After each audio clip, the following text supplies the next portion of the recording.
أعوذ بالله من الشيطان الرجيم. بسم الله الرحمن الرحيم. إن الحمد لله نحمده ونستعينه ونستغفره ونعوذ بالله من شرور أنفسنا وسيئات أعمالنا. من يهده الله فلا مضل له ومن يضلل فلا هادي له. وأشهد أن لا إله إلا الله وحده لا شريك له وأشهد أن محمدا عبده ورسوله صلى الله عليه وآله وصحبه وسلم تسليما كثيرا. أما بعد، محترم ورونو، موږ هغه حالات بیانول چې تاسو ته معلومه ده چې د فوج او لشکر د پاره مهم شی بیرغ وو او د لشکر افراد به پر بیرغ سره راټولېده. د لشکر شکست او ثبات هم په بیرغ معلومه ده. نو اوس چې بیرغ ولوېدی او نسته، په مسلمانانو کې ماته او تیښته شروع شوه. هر یو پر خپل سر یوې او بلې خواته ځغلي. د حدیث شریف راوي ابو رافع رضی الله تعالی عنه وایي مسلمانانو داسې شکست وخوړی چې دغه په مثل یې هیڅ شکست نه ولیدلی. او قسم په الله د مسلمانانو دوه نفره یو ځای نه سره لیده کېده. هر یو جلا جلا دي. مسلمانان ځغلي او میدان جنگ پرېږدي. په دغه وخت کې د مسلمانانو د پهلوانانو څخه یو قهرمان پهلوان چې ثابت ابن ارقم رضی الله تعالی عنه او د هغو کسانو څخه دی چې بدر ته حاضر شوی وو، ورته مخه شو او ځان یې بیرغ ته ورساوه. د مسلمانانو بیرغ یې پورته کړ. ورونو، تاسو فکر وکړئ، په دغه حالت کې څوک بیرغ پورته کوي یا یې پورته کولای شي؟ د مخه چې لشکر منظم وو، نو د کم چا څخه چې په بیرغ وو د هغه پر شاوخوا به ډېر شدید امنیت نیول شوی وو. صحابه کرام به پر راګرځېدلي وو او د هغه څخه به دفاع کول. مګر اوس چې ثابت رضی الله تعالی عنہ بیرغ پورته کوي، نه څوک ورسره دي او نه د څخه څوک دفاع کوي. لکه د مخه چې مدرته وویل چې مسلمانان دوه نفره هم نه دي سره یو ځای، خو بیا هم ثابت رضی الله تعالی عنہ بیرغ پورته کوي. هغه مسلمانان چې په دغه منطقه کې و او ویلې د چې بیرغ پورته سو، نو په قراره و بیرغ ته ورنږدې کېده. خو اول هغه څوک چې ثابت رضی الله تعالی عنہ ته راورسېدی هغه خالد ابن ولید رضی الله تعالی عنہ. په دغه وخت کې ثابت رضی الله تعالی عنہ بیرغ و خالد ته ونیوي، ویل واخله یا خالد. خالد رضی الله تعالی عنہ ویل یا ثابت، ته تر ما مشر یې او د اهل بدر څخه یې. ثابت ویل واخله یا خالد، په والله ما نکی راپورته مگر ستا دپاره. دا د جنگ میدان دی، دا د بحث او نقاش وخت نه دی. دا کار یو تجربه کار سړی غواړي او ته د تجربه خاوند یې. خالد رضی الله تعالی عنہ هم نور دلایل و نه ویل او بیرغ واخیستی. او هلته په مدینه منوره کې رسول الله صلی الله علیه و آله وسلم و فرمایل اوس بیرغ یو سیف من سیوف الله خالد ابن ولید واخیستی. او د دغه ورځ څخه خالد رضی الله تعالی عنہ په سیف الله سره مسماسو، یعنی د الله جل جلاله تر چې پر کفارو یې مسلط کړی دی. اوس چې خالد رضی الله تعالی عنہ بیرغ واخیستی، بیرغ شوروي او په لوړ आवाज نارې وهي راټول سي. مسلمانانو چې بیرغ ولیدي چې بیا پورته سو، نو سره راټولېده. هغه تشدیدلو نفرو هم مراجعه وکړه او سره یو ځای کیږي. خالد رضی الله تعالی عنہ هم په تلوار او فوري شکل امرونه صادرول او اوامر یې په لشکر کې نشریږي. په څو لحظو کې هغه تشدیدلی لشکر بیرته منظم کړي. حتی رومیانو هیڅ فکر نکاوه چې مات شوی لشکر دی بیرته سره یو ځای شي. په څو لحظو کې هغه مات شوی او تشدیدلی لشکر بیرته سره راټول شي. دا د هیڅ چا وزرته نه لویده. کوم وخت چې لشکر سره یو ځای او منظم سو، خالد رضی الله تعالی عنہ امر وکړي چې د رومیانو پر لشکر یو ځای حمله وکړي. مسلمانانو هم پر رومیانو حمله وکړه. هغه په تعجب کې شو یوازې دا نه چې مات سوی لښکر سره راټول سو بلکې په نوې حمله یې هم لاس پورې کوي. مسلمانانو په کفارو کې قتل او وژنه شروع کړه. امام بخاری د خالد ابن ولید رضی الله تعالی عنہ څخه روایت کوي چې وایي د مؤته په ورځ زما په لاس کې 9 تورې ماتې سوې. په لاس کې مې بیله یوې یمنۍ تورې بله نه سوه پاته. لکه څرنګه چې د مخه مو درته وویل رسول الله صلی الله علیه و آله وسلم هلته په مدینه منوره کې وخپلو اصحاب کرامو ته د جنگ حالات بیانول او کوم وخت چې عبد الله ابن رواحه رضی الله تعالی عنہ شهید شو او د مسلمانانو بیرغ ولوېدی، رسول الله صلی الله علیه و آله وسلم و فرمایل چې عبد الله شهید شو او بیرغ ولوېدی. بیا نو رسول الله صلی الله علیه و آله وسلم د څه وخت د پاره چپ او ساکت شو. یقینا صحابه کرام ورخطا او غمجن دي. رسول الله صلی الله علیه و آله وسلم ته ګوري او هغه هم څه نه وایي، تر سترګو یې اوښکې بهیږي. خو هلته چې خالد ابن ولید رضی الله تعالی عنہ بیرغ واخیستی، دلته رسول الله صلی الله علیه و آله وسلم و فرمایل اوس بیرغ سیف من سیوف الله واخیستی او جنگ شروع شو. واقعا هم په موته کې د مسلمانانو او روم ترمنځ ډیر شدید جنگ روان وو. دې جنگ تر ماښامه دوام وکړ او په رومیانو کې ډیر قتل او وژنه وکړه. مسلمانان په ډیر شجاعت او مړانه په صبر او تحمل د دغه لوی لشکر په مقابل کې ودرېده. رومیان په تعجب کې و چې دغه کوچنی لشکر څنګه دغه لوی او بے پایانه لشکر د حملو و مخته لکه د دریاب څپې چې را روانې وي طاقت کوي. کم وخت چې ماښام سو او دوه لشکره سره جلاس و، د رومیانو هیڅ وزره ته نه لوېده چې دا په دوی څه وسوه. پس له هغه څخه چې روم کامیاب سو، خبره بیرته د دوی و ماتې ته واوښته. بیا نو په دغه شپه کې چې د مؤته د جنگ اومه شپه ده، خالد رضی الله تعالی عنہ خپل حربي نبوغ ښکاره کوي. فکر کوي چې مسلمانان څنګه او په کومه طریقه سره د دغه ورته او جال څخه خلاص کړي چې دوی پکښ لوېدلي دي، او دا یې حسول چې اوس یو جنگي چم او حیله پکار ده چې د دشمن په زړه کې هم بیره ورواچوي او هم مسلمانان په داسې قسم سره د میدان جنگ څخه وباسي چې د روم لشکر د دوی په شړلو او تعقیبولو پسې نسی. خالد رضی الله تعالی عنہ په دې شپو هدي کومج بیل حیله پر شا ولاړ سو، د روم لشکر په موږ پسې کیږي او په هغه وخت کې یو مسلمان هم ژوندۍ نه پاتې کیږي. نو یې په دغه شپه ډېره لو عظیمه او با تدبیره نقشه جوړ کړه چې موږ باید پر شا ولاړ سو او نور و جنگ ته دوام ورنکو چې په عربي کې انسحاب ورته وایي، او دا هغه کامیاب ترین انسحاب یا پر شاتګ دی چې په ټوله تاریخ کې مثل نشته. نو خالد رضی الله تعالی عنہ په دغه شپه څه وکړه؟ ډېر کارونه یې وکړه.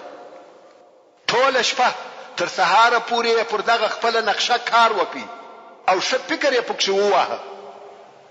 موږ په خوا هم درته ویلي و چې د هغه وخت په جنگو کې لشکر پر 15 حصې ویشل کېدی، چې یو حصه مقدمه و چې دا به تر لشکر د مخه و، بل حصه مؤخره و چې د لشکر تر شابه و، او بل حصه میمنه و چې راسته طرف ته و، بل حصه میسره و چې چپه طرف ته و، او یوې حصه ته قلب ویل کېدی چې دا حصه به د ټولو په مابین کې و. د خالد ابن ولید رضی الله تعالی عنہ د دغه شپې د کارو څخه یو داو چې میمنه یې د میسره پر ځای ودرول او میسره یې د میمنه پر ځای، دا رنګه قلب مقدمه او مؤخره ټول د خپل ځایو څخه سره واړول. بل یې امر وکړ چې ټول بیرغو ته تغییر ورکړي، هغه بیرغونه چې د مخه په لشکر کې موجود و او خلق پر راټولېده د ټول بیرغو شکل او رنگ ته تغییر ورکړي. او بیا یې د مسلمانانو څخه د سپرو یو ډله امر کړ چې تاسو په دغه شپه کې د مدینه منورې و طرف ته ولاړ شئ. کوم وخت چې ډېر شلري ولاړاست تر داسې اندازې چې موږ تاسو نه وینو او تاسو موږ نه ویني، نو شپه به حالت تیر کړي او سبا چې ورځ سوه تاسو به څه کوئ؟ د هغه په باره کې هم پوره تعلیمات ورکړه. هغه داسې تاسې به پر څو حصو تقسیم سي، یوه حصه یا ډله به مو پس له نیم ساعته پر آسانو سپاره د مسلمانانو و لښکر ته راځي، خو دغه راتګ به مو پر داسې لار وي چې خاورنه وي او ډیره دوړه کوي. خالد رضی الله تعالی عنہ دلته د پات خلکو سره د جنگ د 9 ورځې په سهار کې د جنگ د پاره آمادګي ونیول. کوم وخت چې سهار سو او اوس جنگ شروع کیږي، رومیان او کفار چې ورته ګوري نور نوی خلق دي او نوی بیرغونه دي. نوی خلق خو په دې ورته معلوم سو چې د هر طرف خلق بل طرف ته تللی و، نو نوی ورته معلومه ده. کفار سره وویل نوی خلق او نوی بیرغونه، موږ پر هغو درو زرو نفرو نسوای کامیاب کېدلای او اوس د شپې و دوی ته نور کومک هم راغلی دی. کفار په دغه بیره او خوف کې و چې د سپرو هغه اوله ډله را رهیده او پر داسې لار راځي چې ټوله خاوره ده او یو لو دوړه را رهیده.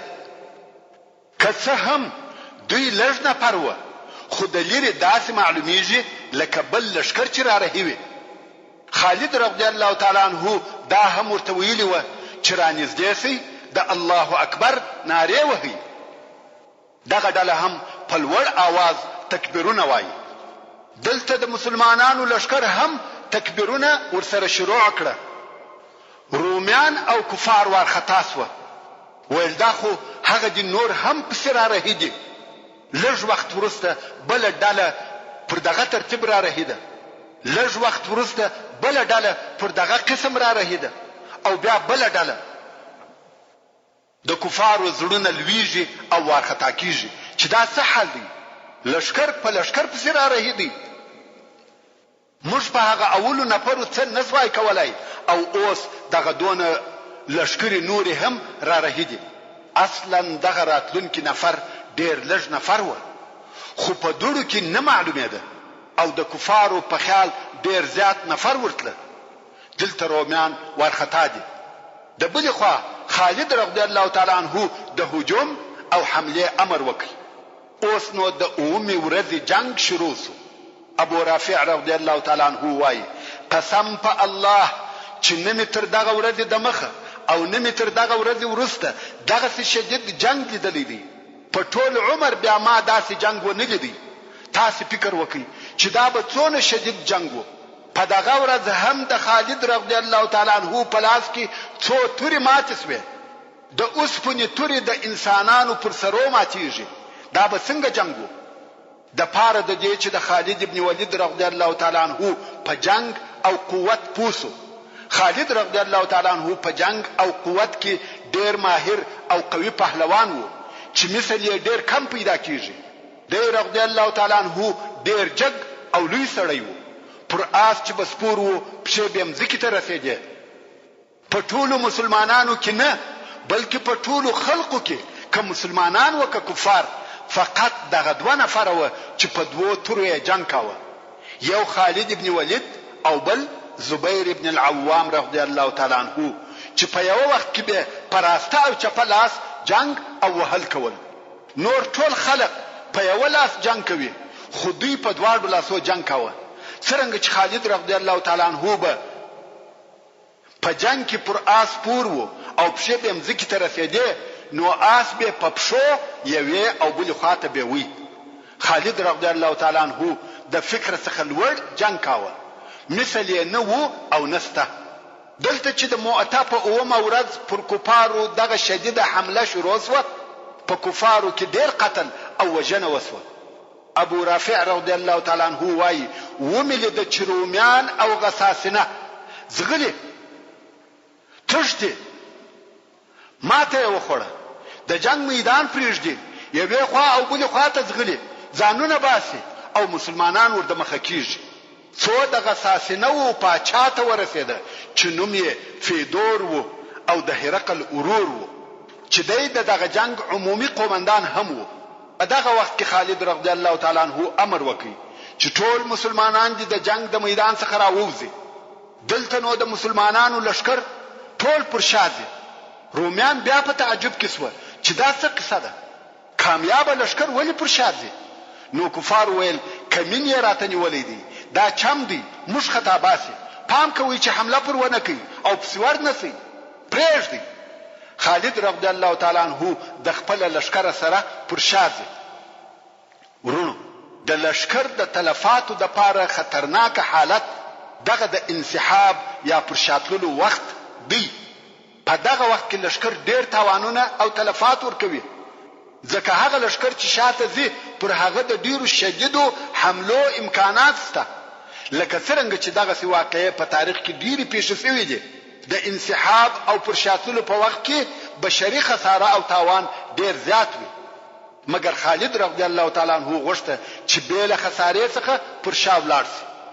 نو خالد رضی الله تعالی عنہ په قراره پر شا ځي او داسې معلومیږي لکه دی چې د روم د حمله انتظار کوي. مګر هلته د روم قومندان فیدور امر وکړي پرېږدئ او خالد رضی الله تعالی عنہ نور هم د خپل لشکره سره پر شا ځي. څو دغه انسحاب او رجوع یې تر مدینه منورې پورې و، یعنی بیرته مدینه منورې ته ورسېده او په دغه انسحاب کې د مسلمانانو څخه یو نفر هم ونه وژل شو. د جنگو په ټول تاریخ کې دغه انسحاب اول او آخر انسحاب دی چې پوره لشکر دی پر شا ولاړ شي او یو نفر دی نه ځینې ووژل شي. دا د خالد رضی الله تعالی عنہ لوی فکر او عظیمه نقشه و. رومیان هلته په انتظار کې و چې مسلمانان به بیا راسي او حمله به را باندې وکړي، خو هغه هیڅ نسوه پیښ. بیا یې د معلوماتو د پاره جاسوسان ولېږل، خو هغه وخت مسلمانان مدینه منورې ته رسیدلی و. ورسته نو د روم او غسان لشکري هم ولاړې. کوم وخت چې د مسلمانانو لشکر بیرته مدینه منورې ته ورسېدی، تر دوی د مخه د مدینه منورې و خلکو ته خبر رسیدلی وو چې د مسلمانانو لشکر د معتد جنگ څخه بې کومې قطعي نتیجې ځانونه را خلاص کړه او بیرته را رهي شوي دي. نو د مدینه منورې ښځې او کوچنیان مخ ته ورته راوتلي وو او دغه لشکر استقبال او شراغله د ډبرو په وشتلو کاوه. یعنی دغه خپل لشکر یې په ډبرو وشتي او ول دا د مسلمانانو اول لشکر دی چې تښتي، ول یا به کامیاب کېدلای یا به وژل کېدلای. نو یې په ډبرو وشتل، ول د فی سبیل الله جهاد څخه راوتښتېدل او نارې پر وهلې یا فرار یا فرار. د مسلمانانو لشکر په دې کار ډیر زهیر وو. یو صحابي چې د مؤته په جنگ کې ګډون کړی وو وایي زه په مدینه منوره کې خپل کور ته ورغلم، خو ښځې مې دروازه نه را خلاصول، کور ته نه پرېښولم. خپل ښځې مې راته ویل ته د الله جل جلاله په لار کې د جهاد څخه وتښتېدې؟ والله که زما کور ته راننوځې. دا هغه مسلمانې ښځې وې چې خپل نران یې و جهاد ته څنګه تشویقول. رسول الله صلی الله علیه و آله وسلم ته چې دغه خبر ورسېدی نو یې امر وکړ چې خلق دې راټول شي. کوم وخت چې خلق راټول شو وی فرمایل لیسوا بالفرار ولكنهم الكرار ان شاء الله انا فئه كل مؤمن. یعنی دوی تشتیدل نه دي بلکې دوی بیا حمله کوونکي دي ان شاء الله، او زه د هر مؤمن ډله یم. د رسول الله صلی الله علیه و آله وسلم په دغه قول کې چې زه د هر مؤمن ډله یم د سوره الانفال و 15 او 14 نمبر آیاتو ته اشاره ده چې الله جل جلاله فرمایي یا ایها الذين آمنوا اذا لقيتم الذين كفروا زحفا فلا تولوهم الادبار.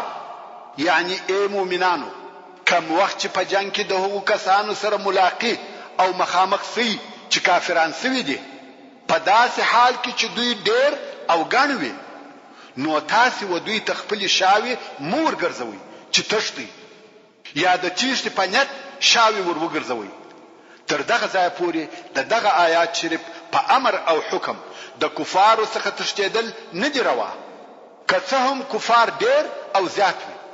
او په ورستنی آیات شریف کې الله جل جلاله فرمایي که چا په میدان جنگ کې و کفارو ته شاور وګرځول یعنی وتښتېدی، هغه د الله جل جلاله په قهر او غضب اخته او گرفتار شو او د هغه ځای جهنم دی. مګر هو هغه کسان په دغه حکم کې نه دي شامل کوم چې د بلې حملې د پاره ځان آماده کوي یا هلته د مسلمانانو ډلې ته ځان ورسوي، لکه څنګه چې الله جل جلاله په ورستنی آیات شریف کې فرمایي: ومن يولهم يومئذ دبره إلا متحرفا لقتال أو متحيزا إلى فئة فقد باء بغضب من الله ومأواه جهنم وبئس المصير.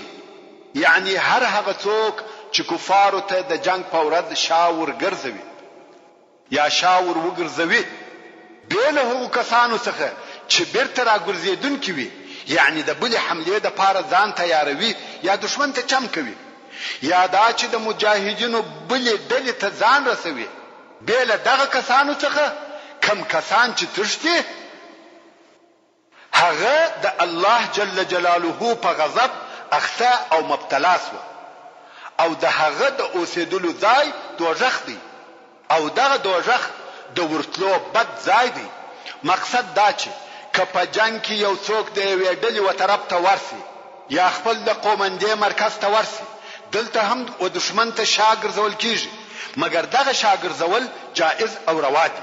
نو رسول الله صلی الله علیه و آله وسلم و فرمایل: انا فئه كل مؤمن، زه د هر مسلمان ډله او کومک کوونکی یم.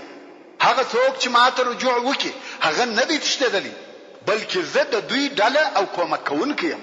نو رسول الله صلی الله علیه و آله وسلم دا ښکارا او معلومه کړه چې دغه د دوی انسحاب او پرشاتګ د دوی اجر او ثواب نور کموي، دغه جنگ قدر او عظمت نه پکمیږي.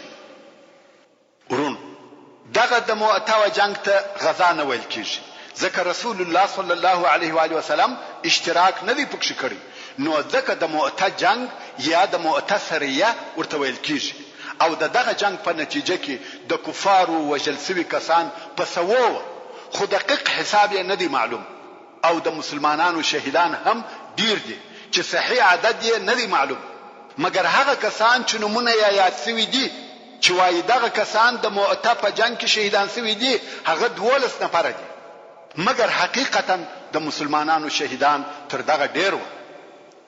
دغه جنگ په نتیجه کې که څه هم مسلمانانو د غسان د قبیلې څخه خپل هغه انتقام او بدله نکړه حاصله کوم چې دوی د هغه د پاره دغه زحمتونه او تکالیف وزغمل، مګر دغه جنگ اثر د مسلمانانو د شهرت او عزت لپاره ډیر زیات و.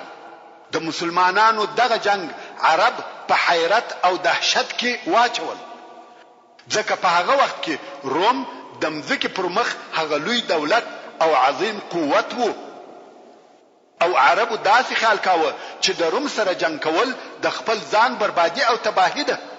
او اوس د مسلمانانو دغه کوچنی لشکر چې ټول شمیر یې 3000 نفر وو د رومیانو د هغه لوی لشکر سره جنگ کوي چې شمیر یې 200 نفر وو، او په لیدلو کې داسې معلومه دي لکه یو دریاب چې شروع یې معلومیږي خو د آخر او انتهای هیڅ درک نه وي معلوم.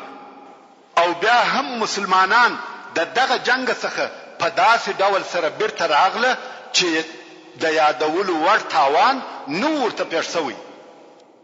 دا د زمانه او تاریخ د عجایبو څخه وو، او د دې تاکید یې کاوه چې مسلمانان بل قسم انسانان دي.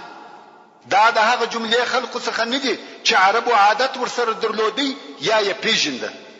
دغه د مسلمانانو د ډلې کومک او تائید د الله جل جلاله د طرفه څخه کیږي، او د دوی لارښوونکی په حق سره رسول الله صلی الله علیه و آله وسلم دی. نو ځکه موږ وینو چې د عربو هغه سرسخته او شریر قبیله چې تر اوسه پر مسلمانانو حمله کولې، پس له دغه جنگ یې و اسلام ته مخ راواړاوه. د بنو سلیم، اشجاع، غطفان، زبیان، فزاره او نور قبیله مسلمانان شوه، او دغه جنگ د روم سره د خونړیو جګړو شروع و. دغه جنگ د روم د شارو د فتح کولو د پاره مقدمه او تمهید و. دغه جنگ وو چې په ورسته کې مسلمانان پر دې قادر کړه چې ډېرې لرې مځکې تر خپل تسلط لاندې راولي. هغه وخت چې رسول الله صلی الله علیه و آله وسلم په مسجد نبوي کې و مسلمانانو ته د جنگ حالات بیانول، پس له هغه څخه چې دغه مجلس څخه ولاړ سو، نو د جعفر رضی الله تعالی عنہ کور ته ورغلی. تر دغه وخت د مسلمانانو لشکر په مؤته کې وو او مدینه منورې ته حال نه دی راغلی، خو رسول الله صلی الله علیه و آله وسلم د جعفر رضی الله تعالی عنہ کور ته ورغلی. دغه حدیث شریف روایت په خپل عبد الله ابن جعفر رضی الله تعالی عنہ کوي چې دغه عبد الله په دغه وخت کې کوچنی وو او بیا په ورسته کې د مسلمانانو د لوی علماو څخه سو او دی. نو دغه عبد الله ابن جعفر رضی الله تعالی عنہ روایت کوي چې د مؤته د جنگ په وخت کې رسول الله صلی الله علیه و آله وسلم زموږ کور ته راغلی او موږ د جعفر رضی الله تعالی عنہ اولادونه پر راټول سو. موږ یې په غیږ کې ونیولو او په خپل رسول الله صلی الله علیه و آله وسلم ډیر شدید ژړل. کوم وخت چې د جعفر رضی الله تعالی عنہ شذ ولیده چې رسول الله صلی الله علیه و آله وسلم د دې اولادونه په غیږ کې نیولې دي او ژاړي، ویل یا رسول الله آیا د جعفر د طرفه کم حال او خبر راغلی دی؟ رسول الله صلی الله علیه و آله وسلم و فرمایل جعفر د الله جل جلاله په لار کې شهید سو. د شذ څخه لو چغه وسو. رسول الله صلی الله علیه و آله وسلم و فرمایل نبا کالی سره او نبا ځان او زګر په چپلاخ وه، فقط وجاړه. ورونو دا د رسول الله صلی الله علیه و آله وسلم د طرفه و موږ او تاسو ټول ته لار شوونه ده چې د غم او مصیبت په وخت کې په پټه خله جړه جائزه او روا ده، مګر د کالو سرل د ځان وهل چغه او بغاري په لوړ आवाज سره جړه نه دی روا. په دغه وخت کې چې رسول الله صلی الله علیه و آله وسلم په خپل هم جړل وی فرمایل هر هغه څوک چې غواړي چې وژاړي پر مثل د جعفر دی وژاړي، یعنی جعفر غوندي خلق په جړه ارزي. ورونو جعفر رضی الله تعالی عنہ د شو او بهترینو مسلمانانو څخه وو. جعفر رضی الله تعالی عنہ د هغه اول مهاجرین څخه وو چې حبشه ته هجرت کړی وو. جعفر رضی الله تعالی عنہ د هغه مسلمانانو څخه وو چې د اسلام د پاره یې ډېره قرباني ورکړې ده. اسلام یې پر خپل ځان تطبیق کړی او عملي کړی وو. ورسته رسول الله صلی الله علیه و آله وسلم و انصار ته وویل د جعفر د اهل او کورنۍ څخه مبه خبره کیږي او وی فرمایل د جعفر و کورنۍ ته خواړه ور جوړ کړي ځکه دوی په خپل غم مشغوله دي، یعنی د خوړو و جوړولو او خړولو ته پام او فکر نشته، نو تاسو خواړه ورته راوړي. ورونو دا هم و ټول امت مسلمه ته د رسول الله صلی الله علیه و آله وسلم لارښوونه ده او دغه د اسلام امر دی. کم کور ته چې د یو قریب په وفات سره غم او مصیبت پیښ شي، خواړه او د ژوند ضرورت تاسو وروړي، واقعي غم شریکی او همدردی ورسره وکړي. دغه اوسنی رواجونه او عادات نه صحیح دي او نه شرعي دي. د هغه وفات شوی شخص کورنۍ په خپل غم مشغوله وي، دوی ته د هغه دوست په وفات سره د څونه مشکلاتو دروازې را خلاصې شوی وي او د بل خوا نور نه را بلل شوی میلمانه هم ورسي او پرواړوي. بیا نو ښه عزت ښه خواړه او مناسبات هم غواړي. د هغې کورنۍ پر غم یو بل تکلیف او زحمت هم ورزیات کی چې دغه نه بلل شوی میلمنو په خدمت او د خواهشاتو په پوره کولو مشغوله شي. په زیاته چې بیا دغه کورنۍ غریبه او ناداره هم وي، نو دغه اجباري میلمنو د مصارفو د پاره د پیسو و پورولو ته اړ او مجبور شي. په زیاته بیا د شذو فاتحه چې دوه منه د چلم خواږه تمباکو پکې کاریږي. کشکې موږ او تاسو دغه سي غیر معقول او غیر شرعي رواجو او عادتو مخه ونیسو او د غم زده سره په واقعي او اسلامي ډول غم شریکه او همدرد سو. خیر دا د جعفر رضی الله تعالی عنہ د شهادت واقعه و او هغه د سید البشر رحمت للعالمین لا شوونی وي. د ذات السلاسل سریه اولا ذات السلاسل د یو ځای نوم دی چې د وادي القرا و شاته پروت دی. خو ابن اسحاق وایي د مسلمانانو دغه سریه د جذام د قبیله په مځکه کې پر یو اوبو واړول چې دغه اوبو ته سلسل ویل کېده، نو ځکه دغه سریه ته د ذات السلاسل سریه ویل کېږي. د ذات السلاسل سریه د مؤته د جنگ د نتایجو څخه ده. د مؤته جنگ د هجرت د اتم کال د جمادی الاول په میاشت کې وو، خو دغه کال د جمادی الاخر په میاشت کې، یعنی فقط یو میاشت وروسته دغه سریه و هغه منطقې ته نږدې ولېږل شوه. دغه سریه د لېږلو دپاره علمای کرام دوه سببه بیانوي.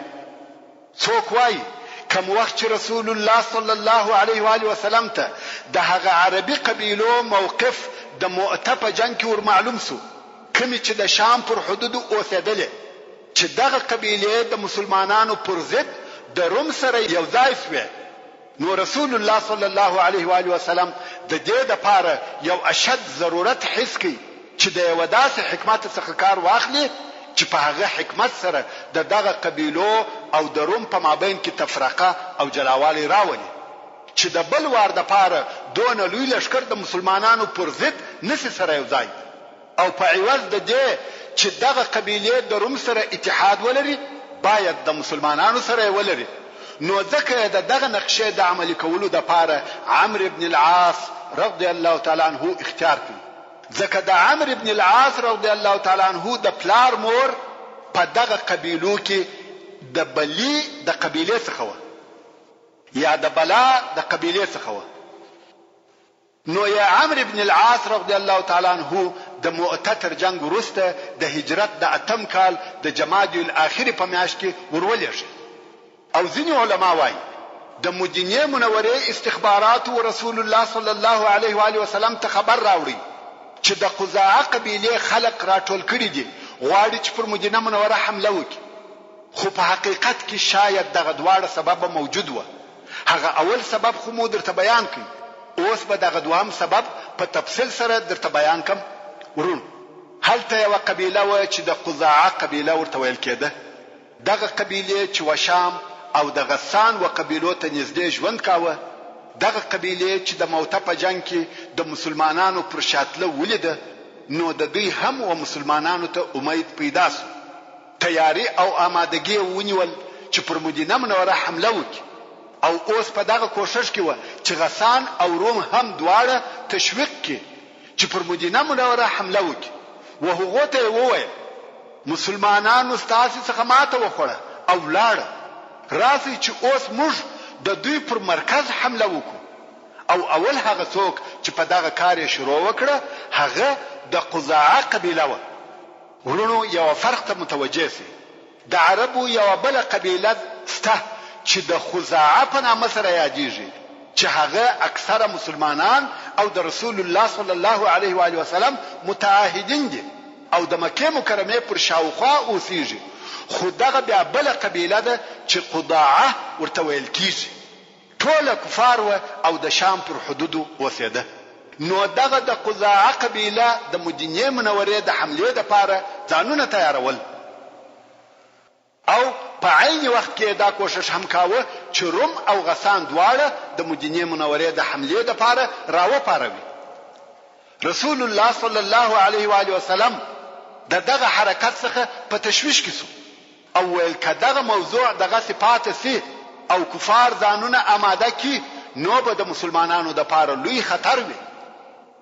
ځکه هغه دولکه لشکر چې په مؤته کې مسلمانانو ته شکست ورد نه کوي، شاید اوس پر مدینه منوره راسي. نو رسول الله صلی الله علیه و آله وسلم غوښته چې دغه موضوع د مخه تر دې چې لوسی باید هلته په خپل ځانګو کې مړه او فیصله شي، او قزاعه په خپل مقصد کې نسی کامیاب. دغه مقصد د پاره رسول الله صلی الله علیه و آله وسلم یو لشکر جوړ کړي چې پر قزاعه حمله وکړي. هغه قزاعه چې دغه اوس دغه لوی حمله د پاره ترتیبات نسی. رسول الله صلی الله علیه و آله وسلم دغه لشکر مشر او قومندان عمرو بن العاص رضی الله تعالی عنه وټاکل. ورونو خالد ابن ولید رضی الله تعالی عنه د مؤته په جنگ کې د مسلمانانو د لشکر امیر او قومندان سو. حال دا چې د اسلام فقط 4 میاشتې کېږي او اوس عمرو ابن العاص رضی الله تعالی عنه د مسلمانانو د لشکر امیر او قومندان مقرره کیږي. حال دا چې د اسلام فقط 15 میاشتې کیږي. نو دا معلومه سو چې په جنگ او د هغه په امریت کې دا خبره نه ده چې دا په اسلام کې مقدم او د مخ دی یا په اسلام کې ډیر وخت تیر کړی دی، بلکې خبره د لیاقت او استعداد ده. دغه سریه د جوړولو په وخت کې رسول الله صلی الله علیه و آله وسلم وعمرو ابن العاص رضی الله تعالی عنه ته وویل: یا عمرو، زه غواړم چې د یوې سریه یا ټولي قومندان دی وټاکم چې هم به غنیمتونه واخلي او هم به د الله جل جلاله څخه اجر او ثواب واخلي. مگر عمرو رضی الله تعالی عنه وویل: یا رسول الله، قسم په الله ما د مال او غنیمتو د پاره ایمان نه دی راوړی. رسول الله صلی الله علیه و آله وسلم وفرمایل: نعم المال الصالح لرجل الصالح، یعنی پاک او حلال مال د صالح سړي د پاره شدی. یعنی مال که د صالح سړي سره وي ضرر نه لري. د الله جل جلاله په لار کې به مصرف کی، د جهاد، مدرسو، علماو، مسجدو، ساحانو، پلانو، شفاخانو، بلکې د عام مسلمانانو د مصلحت لپاره به مصرف کی.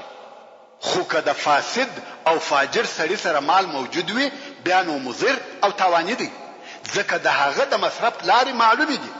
پر سینماو، پر شرابخانو، زناخانو، ظلم او استبداد، تکبر او خودنمایی، فخر او سیالیو د حق د منع کولو په لار کې استعمالیږي. بیا نو رسول الله صلی الله علیه و آله وسلم یو کوچنی لشکر جوړ کړي چې ټوله 300 نفر و او دغه لشکر قومندان عمرو ابن العاص رضی الله تعالی عنه وټاکي. خو په دغه لشکر کې د صحابه کرامو مشران هم موجود و. که څه هم د عمرو ابن العاص رضی الله تعالی عنه د اسلام 15 میاشتې کېده، خو په دغه لشکر کې د تر امر لاندې لوی او مشرفه اصحاب کرام موجود و چې د هغې جملې څخه ابو بکر الصدیق، سعد ابن ابي وقاص، اسید ابن حضير، سعد ابن عباده رضی الله تعالی عنهم اجمعین او داسې نور موجود و. عمرو ابن العاص رضی الله تعالی عنه دغه لشکر سره د مقصد پر طرف حرکت وکړي.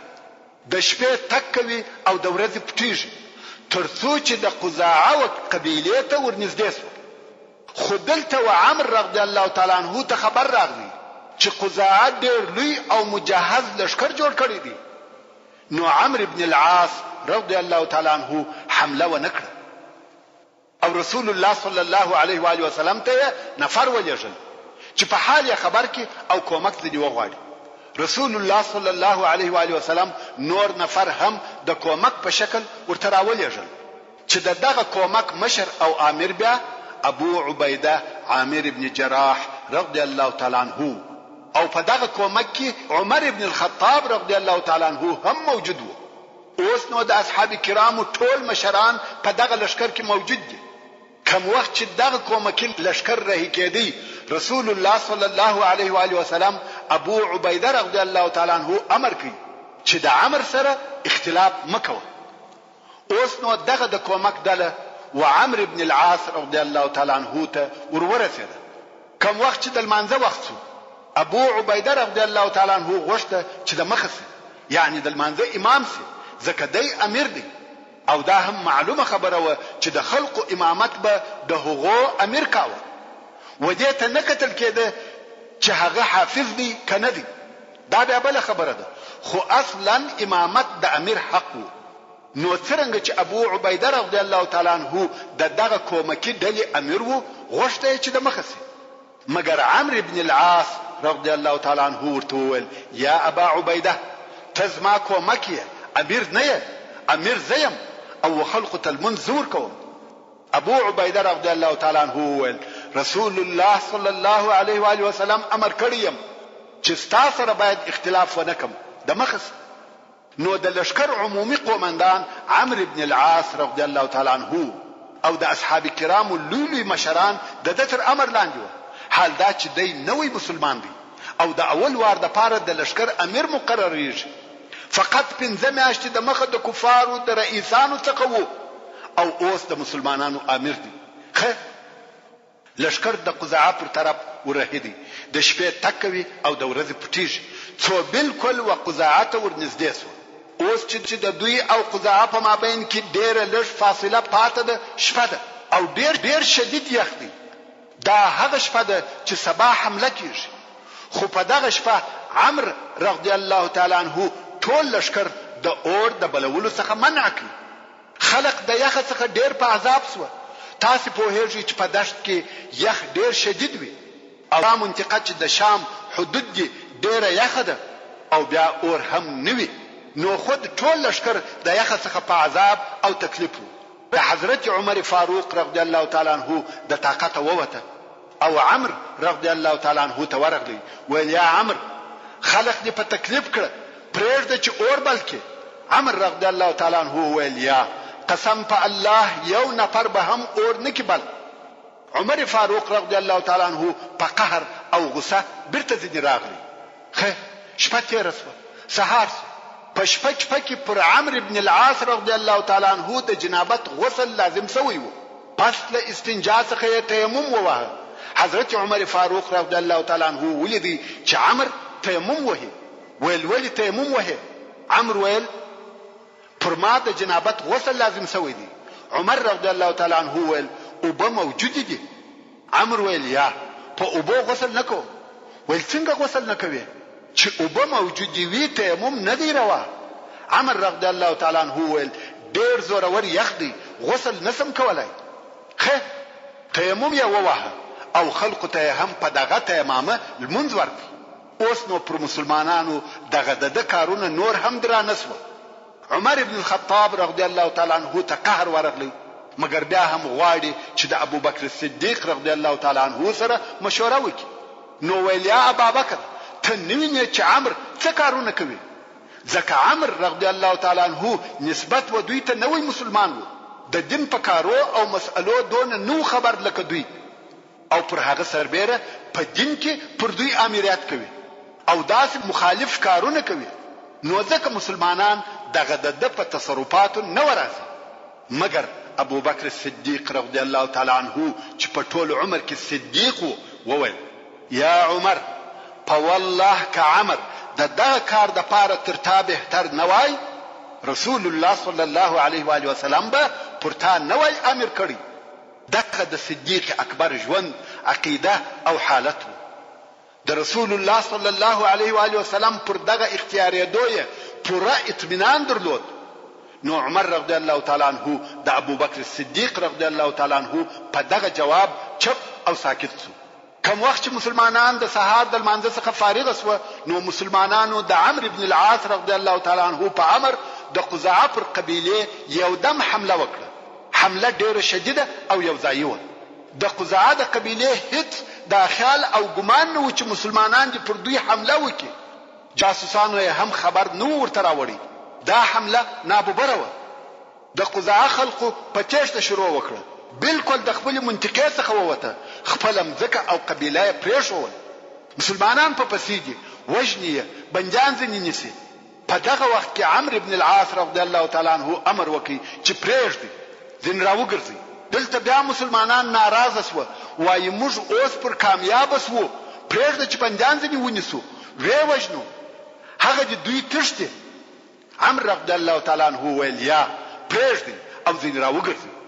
مسلمانان بیا دغه امر څخه ناراضه شوه، ویل شاید ټول بندیان ونیسو، خو د رضی الله تعالی عنه امر وکړي چې ځینې راوګرځي.